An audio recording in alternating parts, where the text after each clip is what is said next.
Hello दोस्तों, नमस्कार। स्वागत है मेरे यूट्यूब चैनल कौटिल्य अकेडमी पे। जैसा कि मैं उम्मीद करता हूँ कि आप लोग ठीक होंगे और अच्छे से तैयारी कर रहे होंगे। आज हम लोग यूपीपीएससी, आरओ, एआरओ और पीईओ के संदर्भ में हम लोग चर्चा करेंगे।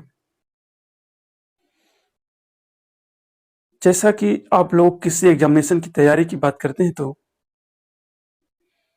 3 चीज़ों को आप लोग विशेष ध्यान रखना चाहिए, या तो कहिए 3 चीज़ों पर विशेष फ़ोकस आप लोग का होना चाहिए।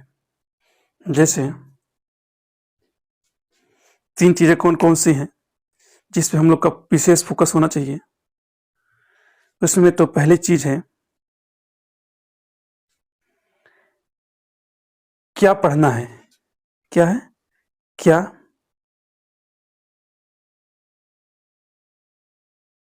पढ़ना है? दोस्तों, बात आती है क्या पढ़ना है, इसका मतलब ये हुआ, जिस एग्ज़ामिनेशन की हम तैयारी कर रहे हैं, उसका पूरा सिलेबस पढ़ना है। मतलब पाठ्यक्रम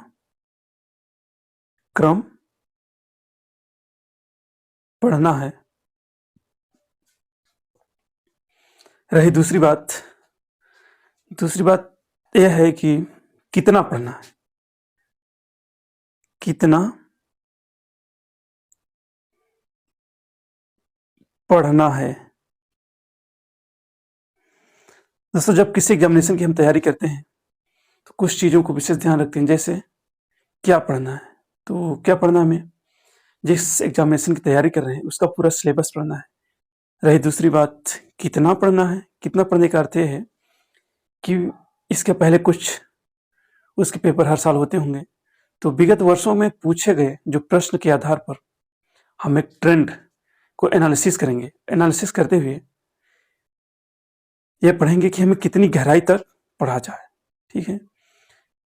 कि क्वेश्चन कि सभी प्रकार के क्वेश्चन आसानी से समझ में आ सके और उसका उत्तर दे सकूँ। और तीसरी बात रही है कि कैसे पढ़ना चाहिए, कैसे पढ़ना चाहिए। इसमें बहुत बड़ा क्वेश्चन मार्क होता है कि हमें किस तरह से पढ़ना चाहिए कि एग्जाम में सभी क्वेश्चन अटेम्प्ट करें और सही भी हो। तो हम लोग सामान्य अध्ययन के अंतर्गत आज इतिहास विषय के बारे में चर्चा करेंगे। तो रही इतिहास के बारे में, तो इतिहास में सबसे पहले आता है कि इसका पाठ्यक्रम क्या है, में पढ़ना क्या है। तो सबसे पहले इसमें आता है क्या पढ़ना है। क्या आता है दोस्तों? क्या पढ़ना है।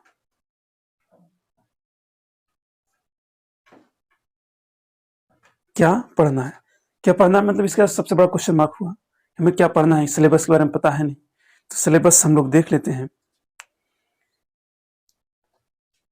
सिलेबस में ही लिखा हुआ है यूपीपीएससी, आरओ, एआरओ और बीओ में कि भारत का इतिहास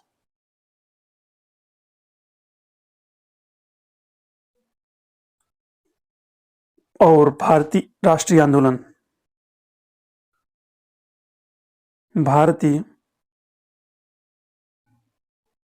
राष्ट्रीय आंदोलन। दोस्तों, ये तो मेरा सिलेबस रहा है, सिलेबस के बारे में पढ़ना है, ठीक है। तो आज हम लोग हिस्ट्री के बारे में पढ़ रहे हैं। तो सबसे पहले पढ़ेंगे भारत का इतिहास। क्या पढ़ेंगे? भारत का इतिहास।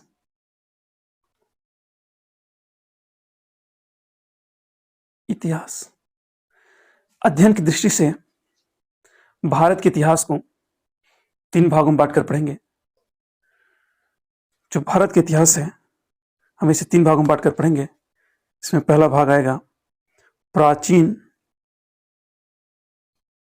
भारत का इतिहास। दूसरा भाग होगा मध्यकालीन भारत का इतिहास। तीसरा भाग होगा आधुनिक कालीन भारत का इतिहास।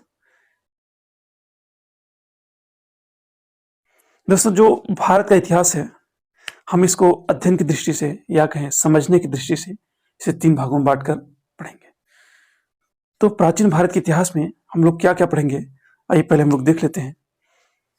इसी सीक्वेंस में हम लोग अपने इस सीरीज को पढ़ेंगे, जिसमें चैप्टर बाय चैप्टर आप लोग को वीडियो मिलते जाएंगे।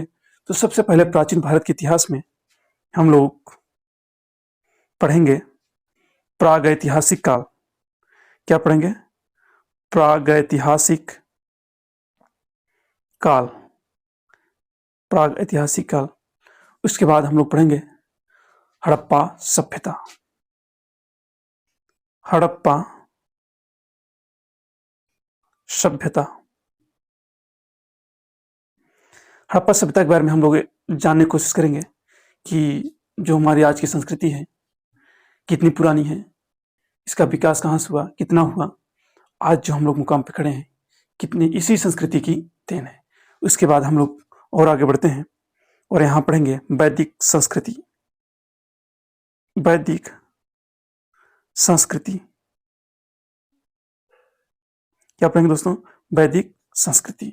वैदिक संस्कृति में हम लोग देखेंगे कि वेदों की उत्पत्ति, वेद, वेदांग, उपनिषद और इसके और आगे की चर्चा करेंगे। उसके बाद एक और युग आता है, इसे कहते हैं संगम युग।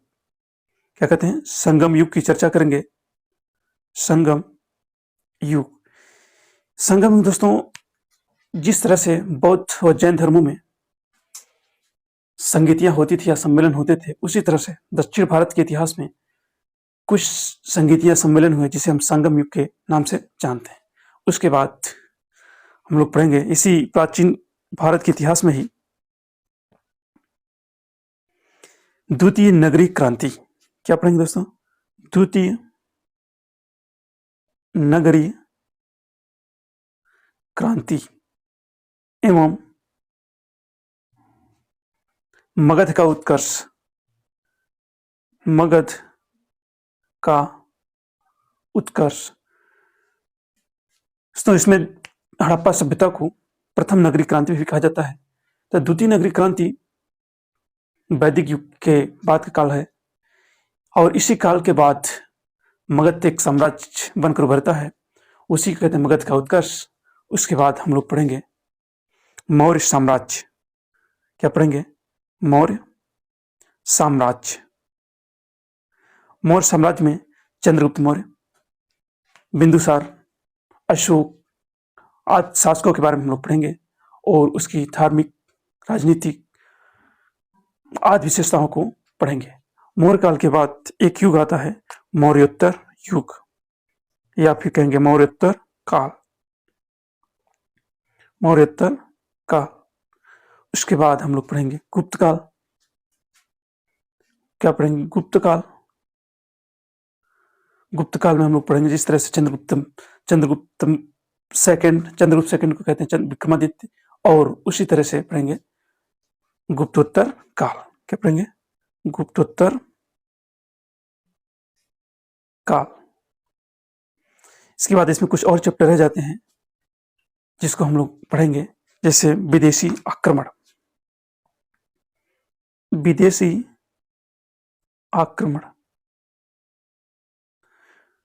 दोस्तों, जो प्राचीन भारत का इतिहास है, इतने टॉपिक में हम लोग बांट के पढ़ेंगे। उसके बाद आ जाता है मध्यकालीन इतिहास। मध्यकालीन इतिहास में कुछ विदेशियों का आक्रमण होता है। उसके बाद दिल्ली सल्तनत, फिर मुगल सल्तनत आता है। उसके बाद आ जाता है फिर कुछ विदेशियों का आक्रमण होता है, जिस तरह से विदेशी कंपनियां भारत में आके बसती हैं।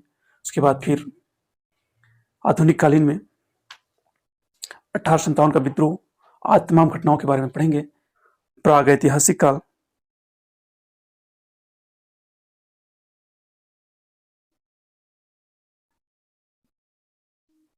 प्रागैतिहासिक काल, इसको जिसको इंग्लिश में प्री हिस्टोरिक एज भी कहते हैं, प्री हिस्टोरिक एज भी कहते हैं। इसके बारे में आज हम लोग को पढ़ना है। इसके पहले हम लोगों ने सिलेबस के बारे में चर्चा की है, कहाँ कहाँ से किस तरह से क्वेश्चन आएंगे उसी क्रम में हम लोग पढ़ेंगे, क्योंकि सबसे अधिक क्वेश्चन एंशियंट या प्राचीन भारत से या फिर आधुनिक भारत से आते हैं। तो प्राचीन भारत को अच्छे से पढ़ना है, तो उसके पहले प्रथम कड़ी में प्रागैतिहासिक काल के बारे में आज हम लोग पढ़ रहे हैं। तो प्रागैतिहासिक काल क्या है? भारतीय पुरापाषाण युग को मानव द्वारा इस्तेमाल किए जाने वाले पत्थर के औजारों के स्वरूप और जलवायु में होने वाले परिवर्तन के आधार पर प्रागैतिहासिक काल को 3 अवस्थाओं में विभाजित किया जा सकता है। किस आधार पे? कि पत्थर के औजारों, लिख देते हैं यहाँ पे, पत्थर के औजारों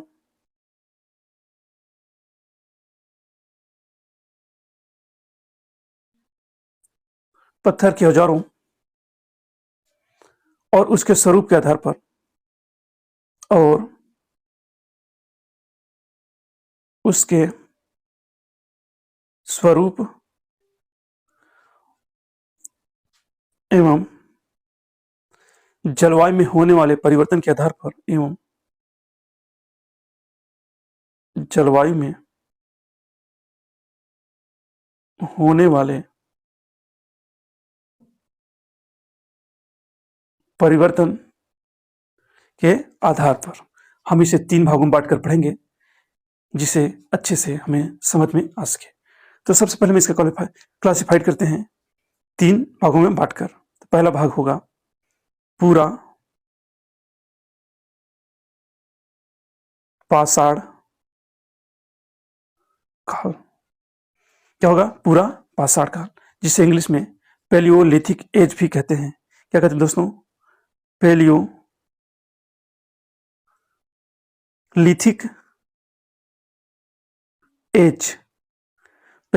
एज भी कहते हैं।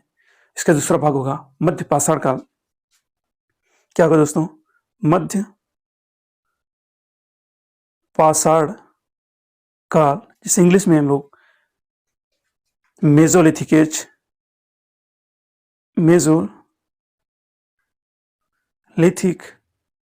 एज के नाम से भी जानते हैं। तीसरा और अंतिम भाग होगा नव पाषाण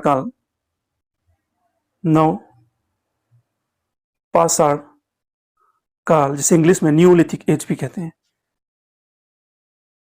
न्यूलिथिक एज भी कहते हैं। दोस्तों, इसका जो टाइम पीरियड है, पूरा पाषाण काल, मध्य पाषाण काल और नव पाषाण काल के टाइम पीरियड में हर एक विद्वान के अनुसार अलग अलग टाइम पीरियड है, जिसको हम लोग देख लेते हैं। पूरा पाषाण काल का जो टाइम पीरियड है 25 लाख बीसी या ईसा पूर्व से 10,000 ईसा पूर्व तक, 10,000 ईसा पूर्व तक पूरा पाषाण काल का टाइम पीरियड माना जाता है। कि हर एक बुक में और विद्वानों के अनुसार अलग अलग है, तो इसका एक औसतन एज आप लोग लिख लीजिएगा कितना से कितना तक है।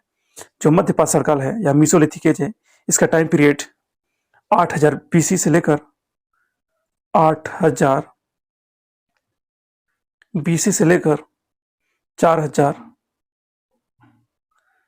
बीसी तक है। ठीक है, कितना है दोस्तों? 8,000 से लेकर 4,000 बीसी तक है। और जो नव पाषाण काल है, इसका टाइम पीरियड है 9,000 बीसी से 1,000 बीसी तक।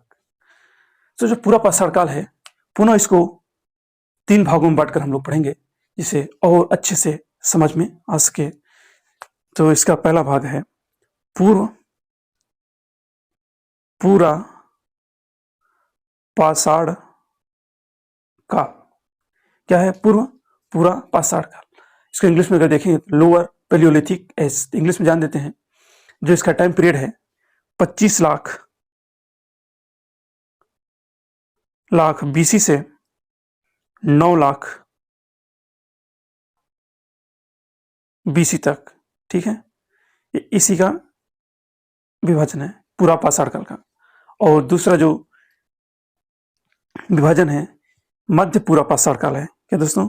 मध्य पूरा पाषाण काल, जिसका टाइम पीरियड है 9 लाख BC से